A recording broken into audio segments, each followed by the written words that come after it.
Biology के जनन स्वास्थ्य चैप्टर का महत्वपूर्ण टॉपिक एसटीडी में ल्यूकोरिया और फिर कुछ महत्वपूर्ण एसटीडी रोग की कुछ महत्वपूर्ण जानकारी को संक्षेप में सीखने का प्रयास करें। उसके साथ साथ मानव प्रजनन चैप्टर में कुछ महत्वपूर्ण टर्म्स का पूरा नाम जानने का प्रयास करें, जो परीक्षा की दृष्टि से अत्यंत ही उपयोगी है। अब हम बारी बारी से प्रयास करें। सबसे पहले सीखें कि ल्यूकोरिया क्या है। ल्यूकोरिया मनुष्य के महिलाओं में उसके जनन मार्ग, वेजाइना, सर्विक्स, यूटेरस इत्यादि में बैक्टीरिया जीवाणु से होने वाली ऐसी यौन संचालित रोग है जिसमें जनन मार्ग की उत्तर तथा कोशिकाएं संक्रमित होती है। जनन मार्ग से गोंद के समान या हल्के पीले रंग का स्राव द्रव बाहर निकलता रहता है, जो दुर्गंध देता है, ल्यूकोरिया कहलाता है। लगभग 10 से 15% महिलाओं में यह हमेशा पाया जाता है। जिनकी रोग प्रतिरोधक क्षमता घट जाती है, उसमें रोग गंभीर होने लगता है, समस्या देने लगता है। जलन, खुजली, दर्द और सहनीय पीड़ा की समस्या को उत्पन्न कर सकता है। जैसा कि आप जानते हैं कि ल्यूकोरिया जीवाणु जनित रोग है, मतलब जीवाणु से होने वाली बीमारी है जो महिलाओं के जनन मार्ग में संक्रमण कर देता है। लेकिन जब संक्रमण अधिक हो जाता है, गंभीर हो जाता है, तो जीवाणु के साथ साथ अब कवक का हमला हो जाता है, प्रोटोजुआ के सदस्यों का हमला होता है, हेलमिंथिस के सदस्यों का हमला होता है, तो रोग को और गंभीर और कष्टदायी बना देता है। ल्यूकोरिया की बीमारी फीमेल्स के जनन मार्ग में होती है और मुख्यतः सर्विक्स में होती है, वेजाइना में होती है, और जब रोग गंभीर हो जाता है तो गर्भाशय तक पहुंच जाता है।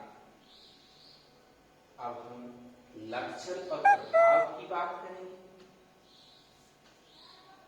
प्रारंभिक अवस्था में सर्विक्स, वेजाइना के आसपास खुजली होती है, त्वचा गलने लगती है, सड़ने लगती है, पसमराद निकलने लगता है, जलन होती है, दर्द होता है, पीड़ा होता है। जब संक्रमण बढ़ करके गर्भाशय की एंडोमेट्रियम की दीवार तक पहुंच जाता है तो गर्भरोपण, गर्भपात जैसी समस्या हो सकती है, गर्भरोपण में बाधा उत्पन्न हो सकती है। प्रयोगशाला में इसका जब हम जांच कराते हैं, वेजाइनल डिस्चार्ज का VDRL टेस्ट कराते हैं या एंटीजन टेस्ट कराते हैं या अन्य क्लिनिकल टेस्ट कराते हैं तो लिकोरिया की जानकारी प्राप्त हो जाती है। तब इलाज की बात है। रोग की पहचान के उपरांत सफल चिकित्सक गायनेकोलॉजिस्ट के परामर्श के अनुसार दवा लेनी चाहिए। उसके बाद बचाव का भी प्रयास करना चाहिए। हमेशा असुरक्षित यौन संबंध से बचना चाहिए। पति पत्नी के अलावे अन्यत्र संबंध कभी भी किसी परिस्थिति में नहीं बनाना चाहिए। रोगी का इलाज यथाशीघ्र करनी चाहिए ताकि अन्य लोगों में यह बीमारी न फैले। प्रसव काल में लिकोरिया की निश्चित जांच करानी चाहिए और जांच के साथ साथ लिकोरिया के प्रति समाज के लोगों को जागरूक करना चाहिए ताकि समझ बूझ से लिकोरिया की बीमारी कम हो सकती है। इस पर हम और आप नियंत्रण पा सकते हैं। अब लिकोरिया के बाद बहुत सी बीमारी है। यौन संचारित रोग है और यह जो यौन संचारित रोग है उसकी कुछ महत्वपूर्ण रोग की सूची दी गई है, जैसे एड्स है, HIV नामक विषाणु के द्वारा होता है। एलिसा टेस्ट से इसकी जानकारी प्राप्त होती है, पुष्टि होती है और यह शरीर की इम्यून सिस्टम रोग प्रतिरोधक क्षमता को नष्ट कर देता है। लिम्फोसाइट TH की संख्या को तेजी से घटा देता है और अंततः रोगी की मृत्यु हो जाती है। लिकोरिया की जानकारी अभी हम प्राप्त किए। गोनोरिया नाइसेरिया गोनोरी नामक जीवाणु से होता है। यह भी इसका टेस्ट VDRL टेस्ट से करते हैं, RPR टेस्ट से करते हैं। यह स्त्री और पुरुष दोनों में होने वाली STD बीमारी है, यौन संचारित रोग है, जहां पर संक्रमण हो जाता है जनन मार्ग में या संबंधित अंग में, तो लाल लाल दाने बन जाते हैं, घाव हो जाता है, दर्द होता है, जलन होता है, कष्ट होता है। सिफिलिस ट्रिपैनोसोमा पैलिडम के कारण उत्पन्न होने वाली बीमारी, यह भी बैक्टीरिया से होता है। मतलब यह भी बैक्टीरिया है और यह भी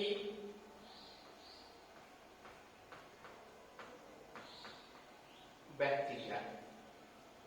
फिर इसका VDRL टेस्ट, इसमें घाव हो जाता है, इन्फ्लामेशन हो जाता है नहीं, और अधिक संक्रमण से आई साइट आंख का अंधापन भी हो सकता है, तंत्रिका विकार भी हो सकता है, जेनाइटल बर्ड्स जनन मस से इसमें बहुत छटपटाहट के द्वारा संक्रमित अंग में जलन होती है और यह जो बीमारी है वायरस के द्वारा होता है, विषाणु के द्वारा होता है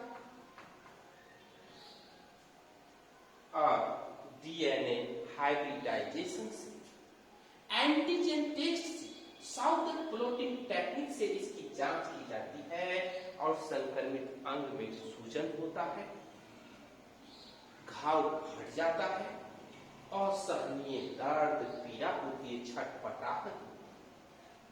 फिर अन्य बीमारी क्लेमाइडिया के द्वारा है। क्लेमाइडिया ट्रैकोमैटिस के द्वारा उत्पन्न होती है। एंटीजन टेस्ट से इसकी पहचान होती है इससे भी जनन अंग संक्रमित होता है, घाव हो जाता है, जलन होता है, रोगी को काफी कष्ट होता है। इसके साथ कुछ हम लोग महत्वपूर्ण नाम का संक्षेप और उसका फुल फॉर्म लिखा गया है। जैसे BDRL टेस्ट की बात हम बार बार करते हैं, उसका पूरा नाम है वेनेरियल डिजीज रिसर्च लेबोरेटरी, संभोग रोग अनुसंधान प्रयोगशाला में इस टेस्ट की जानकारी है। ELISA test enzyme link solvent acid, किसमें? HIV की एड्स की जांच के लिए।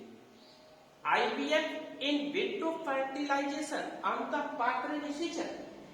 ET एम्ब्रियो ट्रांसफर, भ्रूण का स्थानांतरण कहाँ? गर्भाशय। IVF ET in vitro fertilisation embryo transfer. चिप गैमिट इंट्राफैलोपियन ट्रांसफर, गैमिट को फैलोपियन में स्थानांतरित करते हैं। चिप जाइगोट इंट्राफैलोपियन ट्रांसफर, जाइगोट निषेचन के बाद जाइगोट को हम फैलोपियन नली में स्थानांतरित कर देते हैं। IUI इंट्रायूटेराइन इम्प्लांटेशन, जब बाहर से गर्भाशय में गर्भरोपण करा देते हैं कृत्रिम विधि के द्वारा, तो उसको इंट्रायूटेराइन इम्प्लांटेशन कहते हैं। उसके बाद SUZI सब जोनल इम्प्लांटेशन, छोटे क्षेत्र में हम इम्प्लांटेशन गर्भरोपण करा देते हैं। ICSI इंट्रासेलुलर स्पर्म इजेक्शन, शुक्राणु को बाहर निकालने की तकनीक है।